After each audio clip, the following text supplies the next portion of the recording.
안녕하세요. 살다 살다 제가 이런 곳에 사연을 쓰게 될 줄은 몰랐네요. 저는 정말로 지극히 평범한 삶을 살았던 한 사람이에요. 사실 어떻게 보면 평범보다는 조금 험난한 인생을 살았지요. 왜냐하면 저는 부모님이 안 계셨어요. 아주 어릴 때 기억이 나는 것은 외할머니가 저를 보고 너도 참 인생이 기구하다. 이 삶은 지옥이야. 살아있는 지옥이야. 약자에게는 한없이 고통스럽고 강자에게는 한없이 너그러운 게 이 사회란다. 앞으로 네가 어떻게 클지 모르겠지만 참 험난하겠어. 저는 그때 할머니의 말이 무슨 뜻인지 몰랐어요. 하지만 살아가면 살아갈수록 할머니의 그 말이 무슨 말인지 절절하게 깨달았고 참 그 때문에 눈물도 많이 흘렸지요. 심적으로 많이 고통스러웠으니요. 하여튼 저는 엄마의 손에 이끌려서 좋은 것을 준다는 말에 쫄래쫄래 따라갔다가 보육원에 버려졌고 그때부터 지옥이 시작되었습니다. 야, 여기선 우리가 대장이야. 우리 말 안 들으면 너는 나한테 죽는 거야. 알겠어? 언니들과 오빠들의 괴롭힘이 시작되었어요. 죽고 싶더라고요. 학교 갔다가 오면 항상 보육원 언니 오빠들은 저를 한 구석에 밀어넣고 때렸고 그 어린 나이에 보육원에 가는 게 무서워서 학교 후에 저는 보육원에 들어가지 않고 작은 아파트 단지에서 몸을 숨기고 지하실에 숨어 있다가 들켜서 경찰서에 인계된 적도 있었죠. 보육원 선생님은 너는 부모가 없으면 얌전히 행동해야 할 거 아니야. 부모도 없는 게 왜 이렇게 별나게 행동하는 거야? 아, 부모가 없어서 그런가? 저는 이런 대우를 받으면서 살았습니다. 온순했던 저의 마음에는 꺼지지 않는 불덩이 같은 마음이 피어오르기 시작했고 그게 저를 좀먹게 만들었어요. 하루하루 마음속에 있는 불덩이를 끄려고 노력하느라 제 인생은 살지도 못하고 학교에 가서는 맨날 힘이 축 처진 채로 살고 학교 시간이 가까워지면 제 심장도 두근두근 미친 듯이 뛰면서 너무나도 긴장되었습니다. 그러다가 제가 한 번은 보육원에서 무진장 얻어맞아서 쓰러졌어요. 눈을 떠보니 저는 구급차 아니더라고요. 어떻게 된 거예요? 제가 왜 여기에 실려온 거예요? 저 뭐 잘못한 거 있어요? 제 인생 이제 어떻게 되는 거예요? 저 너무너무 무서워요. 괜찮아, 꼬마야. 지금 꼬마가 조금 다쳐서 우리가 꼬마 치료해주고 싶어서 병원으로 이송시키는 중이야. 그러니까 절대로 걱정하지 말고 우리만 믿어. 알겠니? 저는 그때 처음으로 어른이라는 사람에게 믿음을 느꼈어요. 구급차 안에서 내 손을 꼭 잡아주던 언니의 따뜻한 온기, 그리고 저를 치료해주는 구조사 오빠의 침착함, 이런 것들이 제 마음의 불씨를 끄고 희망을 불지핀 것 같았죠. 그렇게 전 응급실에 실려가게 되었고 그곳에서 정밀검사를 받다가 의사가 보육원에서 어른들이 너를 못 살게 구니? 아무한테도 말 안 할 테니까 의사 아저씨한테만 말해줄 수 있을까? 저는 머뭇거리다가 결국 제가 그곳에서 당한 일들을 전부 다 폭로하게 되었습니다. 언니랑 오빠들이 저 괴롭히고요. 그리고 선생님도 저를 막 욕하고 어쩔 때는 발길질을 하기도 해요. 저 너무너무 무서워요. 이거 제가 말하면 선생님이 혼내는 건 아니겠죠? 저 병원에서 치료 다 끝나면 보육원에 가야 해요? 가기 싫은데, 진짜 가기 싫은데, 저 여기 있으면 안 돼요? 나 그냥 계속 아플래요. 저의 말을 들은 의사는 병원에 있던 형사와 이야기를 하더니 뭔가 심각한 표정을 짓더라고요. 얼마 지나지 않아 한 여성분이 오게 되었고, 그분이 저의 몸을 살펴보고 저에게 몇 가지 질문을 했습니다. 그리고 저에게 아무런 걱정하지 마렴. 이제 그 보육원에 다시 안 가도 된단다. 지금부터는 아줌마랑 함께 있을 거야. 알고 보니 아동학대를 의심한 의사가 경찰에 이 상황을 신고했고, 여성가족부 아동 관련 산하기관에서 지원이 나와서 저에게 사람을 붙여준 거였어요. 결국 저는 보육원으로 옮기게 되었고, 거기서 천국을 만나게 되었지요. 거기 있는 아이들은 다들 순하고 착했습니다. 안녕? 우리 이제부터 함께 살게 되었네. 반가워. 친하게 지내자. 저는 처음에는 무서웠지만 시간이 지날수록 거기 있는 아이들과 친구들이 저에게 따뜻하게 대해주어서 은은한 미소를 띄우며 말했어요. 고마워. 라고요. 거기 있는 보육원 선생님은 저의 꿈을 응원해주기도 했어요. 순이는 남들을 돕는 것을 좋아하고 처음 왔을 때부터 응급구조사 일을 하고 싶다고 했으니까 꼭 응급구조사가 되길 바랄게. 저를 응원해 주셨습니다. 참 감사했어요. 저는 구급차에 실려간 그 순간부터 응급구조사라는 꿈을 키웠거든요. 그 꿈을 키우니 제 마음속의 불덩이가 조금씩 작아지는 듯한 기분이 들었고, 그래서 더더욱 그 꿈을 이루기 위해서 노력을 한 것 같아요. 그래서 고등학교도 응급구조사 관련 인력을 키울 수 있는 전문 고등학교로 진학하게 되었습니다. 그리고 대학도 응급구조사과가 있는 전문 대학교에 진학했어요. 원래 보육원은 대학교를 들어가면 퇴소를 해야 했거든요. 하지만 저는 선생님의 부탁에 따라서 그곳에서 머물면서 아이들 관리를 돕는 덕에 그곳에서 계속 생활할 수 있었지요. 저에게는 최선이었어요. 하여튼 그렇게 살고 있다가 항상 저희 보육원에 봉사를 오시는 분들이 있거든요. 이제 거기서 물질적인 지원을 해주시고 각종 음식이랑 애들 준비물 같은 것들이나 겨울 패딩 같은 거를 후원해 주시는 분이 있어요. 그분이랑 저랑 조금 친해서 잘 지내셨어요? 안색이 요즘 안 좋아 보이시는데 무슨 일 있으신 건 아니죠?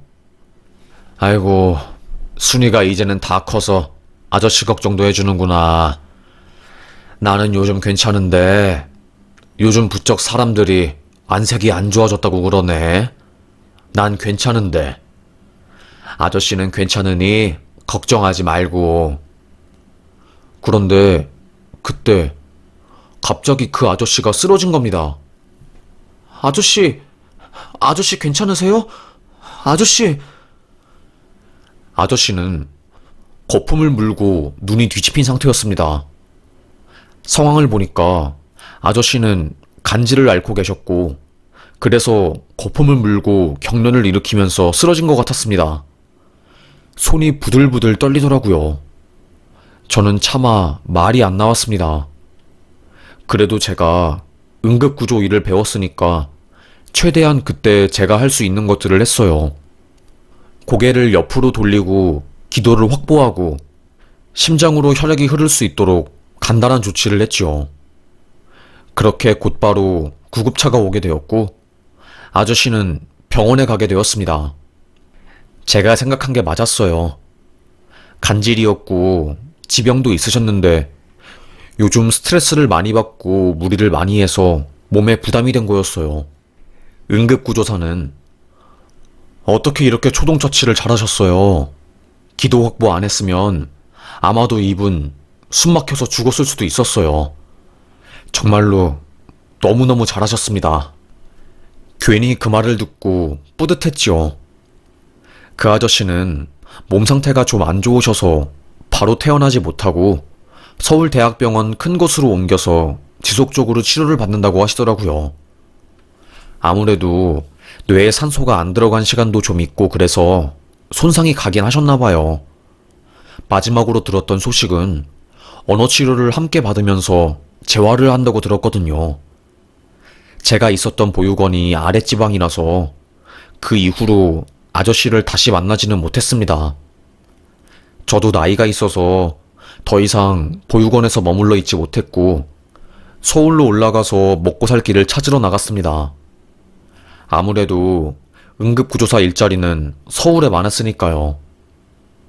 순희 씨는 여자에다가 몸도 약해 보이는데 이 일을 잘 할 수 있겠어? 자격증을 가지고 있는 사람들은 많지만 생각보다 이 일이 힘들어서 다들 중간에 나가 떨어지거든. 우리는 끝까지 함께 할 사람을 뽑는 거라서. 제 외면만 보신다면 호리호리하고 마른 체형이라서 당연히 그렇게 생각하실 수 있지만 저 생각보다 그렇게 약하지 않습니다. 어릴 때부터 응급구조사를 무척이나 하고 싶었고 그래서 틈만 나면 체력 단련도 하고 관련 공부도 했습니다. 심지어 응급 초동 조치를 해서 사람을 살린 기억도 있어요. 정말로 뽑아만 주신다면 최선을 다하겠습니다. 저는 병원 관계자에게 저의 간절함을 어필했어요. 채용 담당자는 고개를 끄덕이더니 그러면 알겠습니다. 연락드리겠습니다. 라고 하더라고요. 저는 그 말을 듣고 또 나 탈락인 건가? 뭐가 문제지? 내가 체력이 약한 여자라서 떨어지는 건가? 아니면 고아라서? 보잘것없는 사람이니까 부모 없으니까 무시하고 다른 사람 뽑아도 되니까 그러는 걸까? 오만 가지 생각이 다 들었습니다. 심적으로 너무너무 힘들고 그냥 하루하루 단칸방에서 죽어가는 식물처럼 빛도 없고 물도 없는 그런 화초처럼 살고 있던 그때 김순희 씨 최종 합격하셨습니다. 응급구조 관련 수칙 교육이 있을 예정이니 추가 문자 보낸 안내사항대로 오시면 됩니다. 와! 저는 합격 문자를 받고 소리를 고래고래 질렀어요. 기쁨의 소리였습니다. 와, 정말 그때는 눈물이 나더라고요. 내가 정말로 성공했구나. 나 성공했구나. 하고요. 그냥 눈물만 나더라고요. 그래서 저는 그래, 나를 합격시켜준 곳이니까 정말로 온 힘을 다해서 해야겠다. 나 누가 뭐라고 해도 열심히 일해서 사람을 살릴 거고 내가 할 수 있는 것들은 다 하면서 이 세상에 조금이나마 도움이 될 거야. 저는 그래서 열정 가득한 사람으로 살았어요. 응급구조사 선배님들은 야, 정말 신입인 우리 순희 씨처럼 사람들이 다들 열정적으로 각자 일하면 이 세상이 얼마나 순탄하게 돌아가겠어. 아주 몇 년 만에 제대로 된 신입을 받네. 참 좋아. 참 괜찮아. 그 안에서 저는 이쁨 잔뜩 받는 막내였습니다. 저도 평생을 고아로 살다가 처음으로 소속감이라는 게 생기고 제 꿈을 이루니까 삶이 활짝 피는 것 같더라고요. 그런데 그런 말이 있죠. 가장 행복할 때 가장 불행한 일이 벌어진다고요. 제가 그랬습니다. 응급구조사 교대 근무를 하러 가는 그날 새벽, 음주운전을 해서 신호를 지키지 않고 저를 팍 쳐버린 자동차.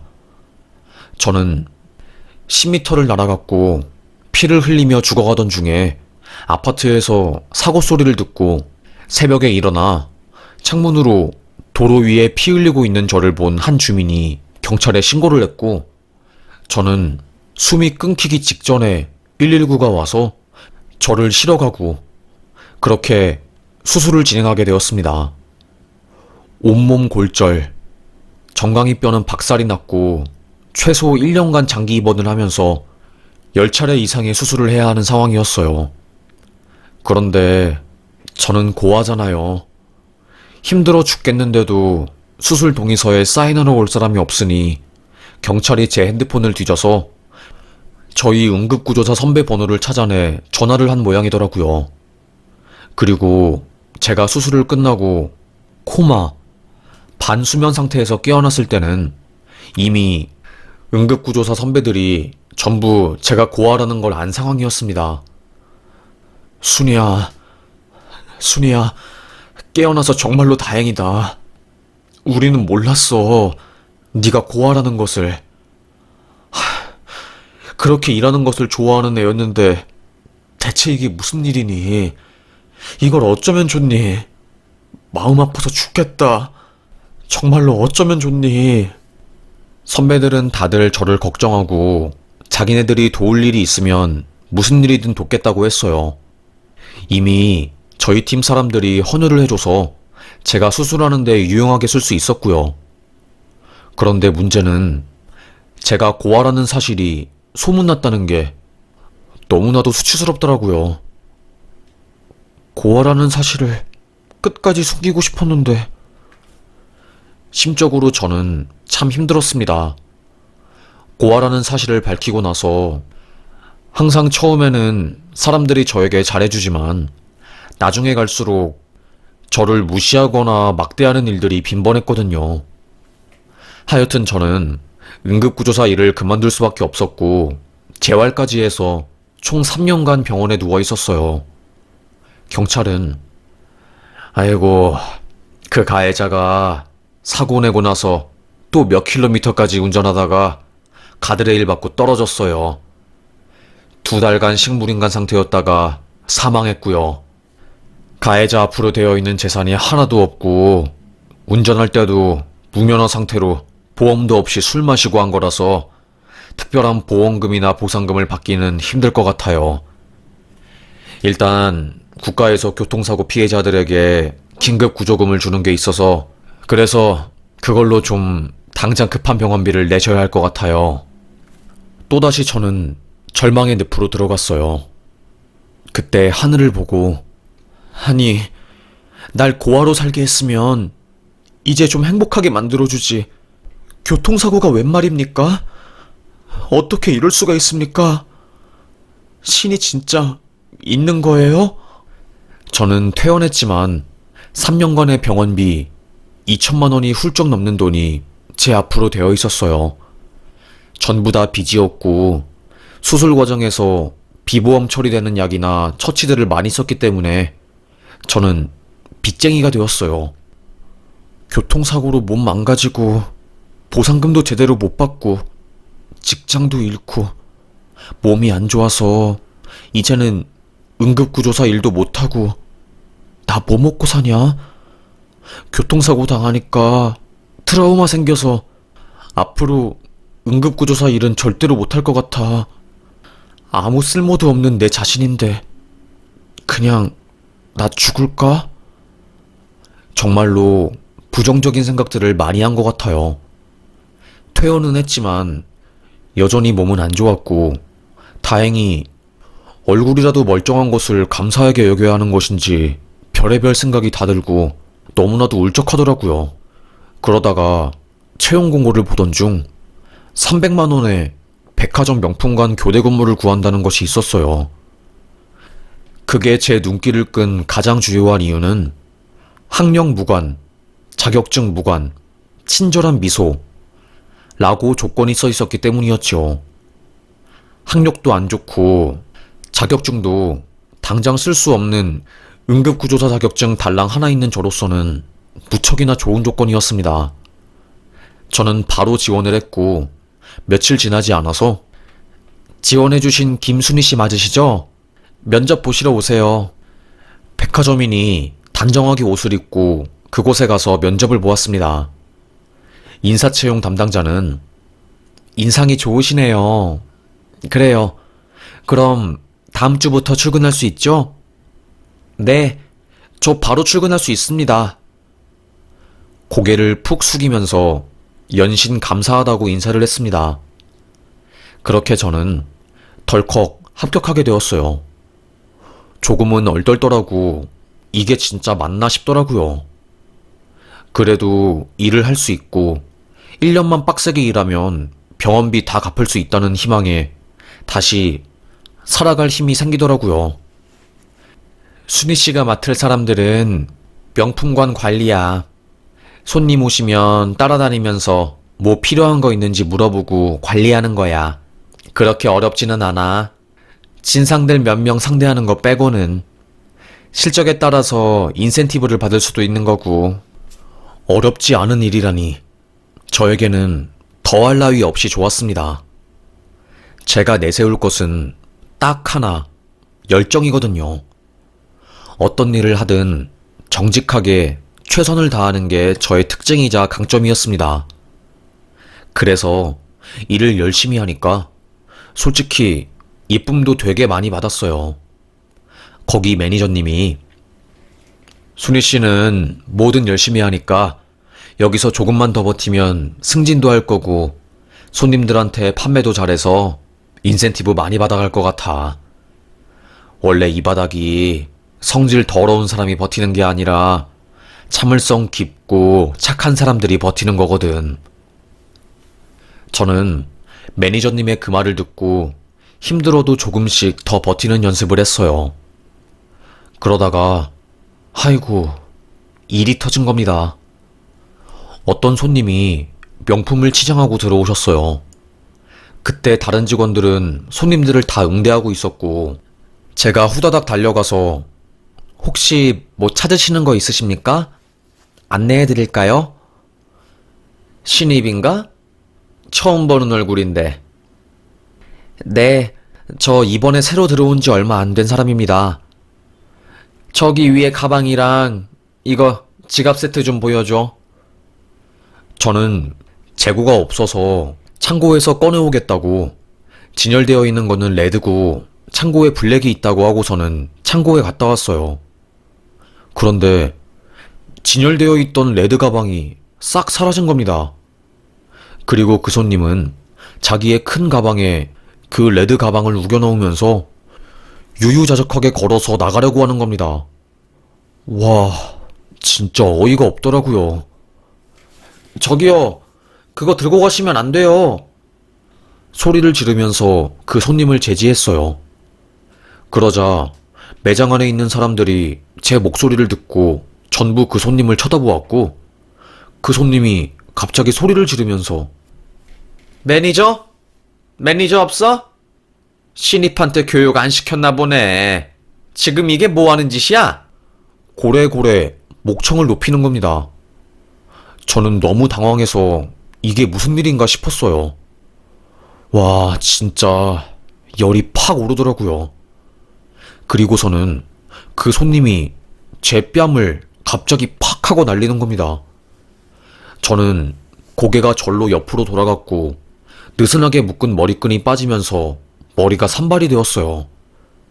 지켜보던 사람들은 어머 미친 거 아니야? 세상에 헐 아니 방금 뺨 때렸어. 난리가 났지요. 그때 매니저가 재고 조사하러 간다고 매장을 비우고 있었고 부매니저가 그 손님에게 죄송합니다. 정말 죄송합니다. 불편한 거 있으시면 따로 방에서 이야기하시면 어떠신지. 지금 여기는 손님들도 많이 계시고. 내가 도둑년 취급을 받아야 해? 내가 여기 매출을 얼마나 올려주는데. 내가 여기서 돈 많이 쓰니까 니들이 내 생일도 챙겨주고 그런 거 아니야? 어떻게 나한테 그럴 수 있어? 알고 보니까 그분은 저희 매장에서 제일 매출을 많이 올려주시는 분이었어요. 그런데 문제는 도벽이 있었던 거고 몰래 훔칠 때 그 짜릿함? 직원들을 속였다는 우월감? 그런 거를 즐기시는 분이었나 봐요. 처음에는 도둑질을 하다가 들켜서 그 물건들을 다 사는 걸로 시작했는데 그게 너무 많으니까 VVIP가 된 거고 아예 매장 측에서 용인을 해준 거지요. 경기가 안 좋아서 매출도 떨어졌는데 그 손님 때문에 전성기를 맞으니까 아예 훔쳐가는 거를 모른 척 해도 돼. CCTV랑 재고 정리 파악으로 해서 그 손님이 훔쳐간 물건에 대한 금액은 그 손님 남편분께 청구하는 것으로요. 그런데 저는 신입이라서 그런 사항을 모르잖아요. 인계받은 것도 없고. 그래서 무릎 꿇고 사과하고 그야말로 아수라장이 된 거죠. 저는 갑, 을, 병 중에 병이니까 그저 여기서 오랫동안 일하고 싶었기에 무릎 꿇고 빌었습니다. 정말 죄송합니다. 그 여자는 분노가 극에 달해서 저를 잘라버리겠다고 소리 지르고 매장의 직원들은 핸드폰을 들고 그걸 찍으려고 하고 경호원들까지 와서 난리도 아니었어요. 그때 한 남자가 무릎 꿇고 고개를 푹 숙인 저의 팔목을 잡고 저를 일으켜 세웠습니다. 일어나세요. 제가 이 사람 남편이고 죄송합니다. 나중에 제가 다 설명해드리고 한 분 한 분 사과하겠습니다. 저는 갑작스러운 누군가의 등장에 놀라서 일어나며 고개를 드니까 어딘가 너무나도 익숙한 얼굴이 보이는 겁니다. 놀랐어요. 제가 아무 말도 못하니 너 혹시 하얀 마음 보육원 순이 아니니? 너 맞지? 그 여자의 남편이 제 이름을 부른 순간 저는 차마 말을 잇지 못했어요. 그 남자는 10여 년 전 간질 증상으로 쓰러져서 생을 다할 뻔한 보육원 봉사활동 아저씨였습니다. 운 좋게 제가 응급구조 수업에서 배운 초기 대응법을 실행할 수 있었고 아저씨가 무사히 응급실에 실려가서 조치를 받은 덕에 목숨을 구할 수 있었어요. 너구나. 내가 너에게 너무나도 고마워서 근황을 물으려고 했는데 네가 서울에 가서 내가 찾지를 못했구나. 언젠간 꼭 너를 찾아서 내 목숨을 살려준 그 마음을 보답하려고 했는데 세상도 참 좁지. 어떻게 이런 환경에서 만날 수 있니? 아이고, 마음 아파라. 아이고, 정말 너무너무 미안하다. 내가 다 설명하마. 정말로 미안하다. 저는 놀라서 아무 말도 하지 못했어요.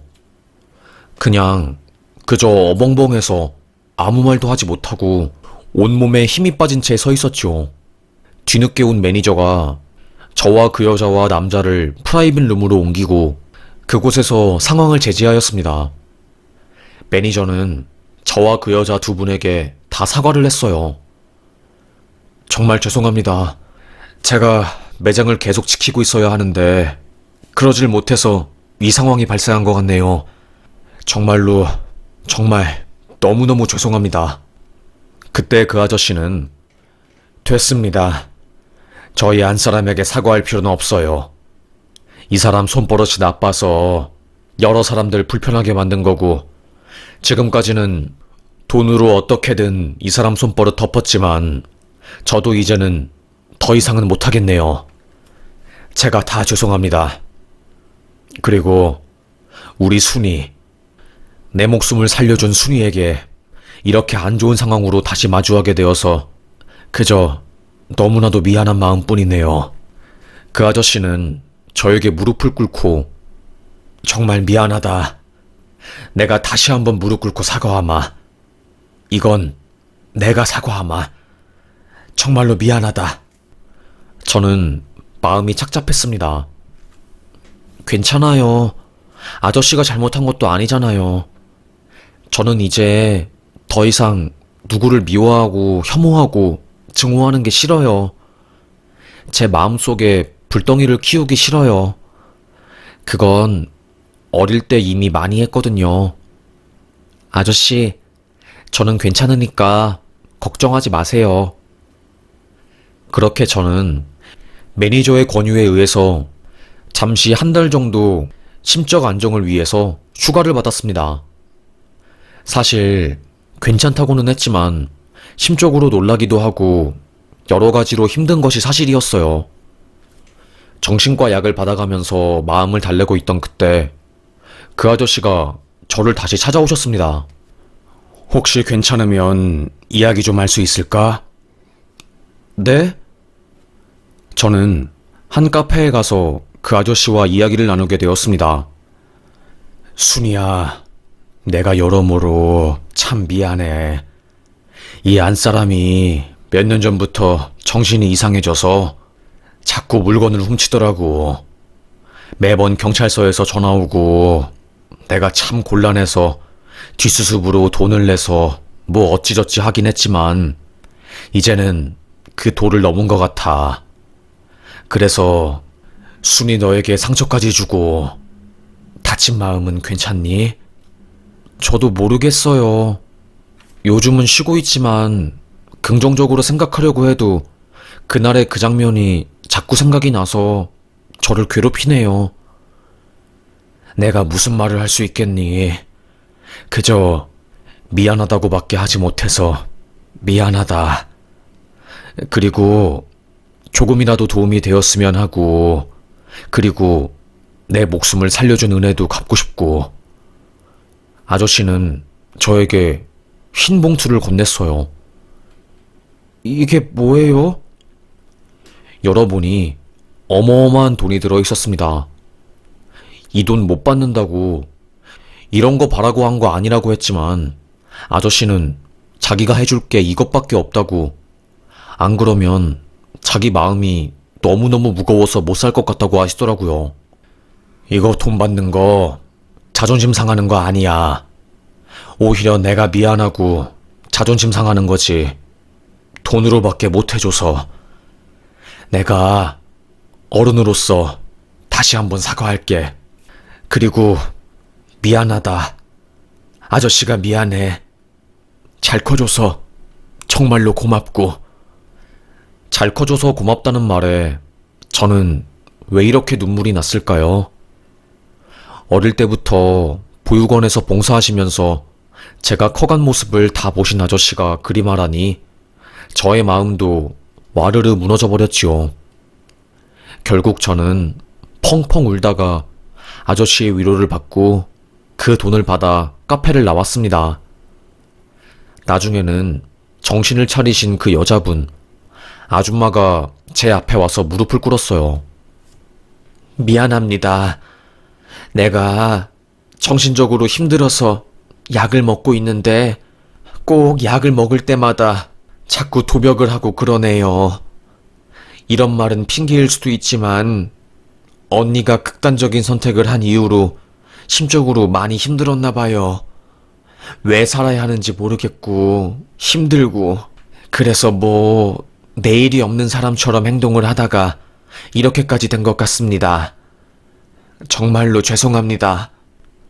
나중에는 그 아주머니가 눈물까지 글썽이는 모습을 보고 저는 마음속으로 용서를 하였습니다. 알겠어요. 사실 아줌마를 다시 마주하는 것조차 저에게는 심적으로 참 힘든 일이에요. 그러니 이제는 그만하고 싶어요. 저는 서서히 마음속으로 아줌마를 용서할게요.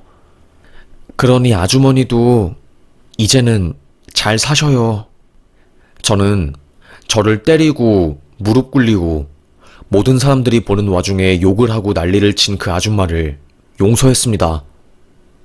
사실 제가 누군가를 혐오하고 싫어하는 감정을 마음에 품고는 못 사는 성격이거든요. 누군가를 싫어하는 감정이 제 마음속을 갉아먹고 너무나도 힘들게 만들고 세상에 있는 아름다운 것들을 느끼지도 못하게 하고 저만 비참하게 만든다는 사실을 어릴 때부터 절절하게 깨달았기 때문이었죠. 그렇게 저는 그 아저씨에게 소정의 돈을 받고 사과를 받은 이후에 백화점을 퇴사하고 작은 가게를 차렸습니다. 저만의 가게였어요. 국비 지원으로 도자기 만드는 일을 배워서 물레방앗간을 차려 물레를 돌리면서 심적으로 힐링할 수 있는 그런 프로그램을 운영했어요. 어찌되었건 어떤 방식으로라도 사람을 돕는 것을 좋아하는 저로서는 좋은 일이었습니다. 물레를 돌리면서 다양한 사람들의 이야기를 듣고 저랑 비슷한 환경, 그러니까 보육원에서 산 아이들을 초대해서 물레 체험도 하게 하고, 그렇게 바쁘게 정신없이 살다 보니까 제 안에 있던 상처들도 점점 옅어지고 희망이 생기더군요. 참 행복하기도 하고요. 아, 작은 거에 감사하고 그냥 용서하며 살면 사라지는 게 인생이구나 싶었습니다. 고아로 태어나서 수없이 겪었던 인생의 절망과 고난들, 다 지나고 보니 지나가는 것들이었고, 내 안에 불덩이를 끌 수만 있다면 수도 없이 많은 노력을 할 수 있었던 것 같아요. 너무나도 힘들고 고통스러웠지만 저는 오늘도 살아냈고 그것에 감사하면서 살려고요. 아마도 부모님 없이 사는 아이들은 작은 힘듦에도 의지할 곳이 없어서 그 힘듦을 온몸으로 받아내면서 살아야 했을 거예요. 하지만 저는 말하고 싶습니다. 아이들아, 누군가를 원망하지 말라고. 지금은 쉽지 않겠지만 세상은 가만히 길을 가다가도 등에 칼을 꼽는 곳이니 그 칼을 네 손으로 기꺼이 빼서 너희들의 다친 마음을 너희 스스로 치유하고 달래는 게 상처 회복의 과정이고, 이 험난한 세상에서 살아가려면 꼭 깨달아야 하는 것들이라고요. 그렇게 저는 생각하면서 지금까지 살았네요. 사실 힘든 적이 많았어요. 말 못할 일들도 겪었고, 트라우마 때문에 한동안 집 밖을 못 나가고 매일 침대 위에 누워서 살았던 적도 수도 없이 많았지요. 죽고 싶었지만 죽을 용기가 없어서 나를 위하는 마음으로 하루하루 살았습니다. 그러니 사라지고 천천히 제 자신을 찾게 되었어요. 지금도 말 못할 트라우마에 고통받으시는 분들이 참 많겠지만, 노력하다 보면 그 마음이 편해지고 나를 위한 삶을 살 수 있는 마음의 여유가 생길 수 있을 거라고 믿어 의심치 않아요. 그럼 지금까지 저의 사연을 이렇게 끝까지 들어주셔서 감사합니다. 저는 사연 여기서 마무리하겠습니다. 오늘도 행복하고 나 자신을 위한 하루를 보내시기 바랍니다. 감사합니다.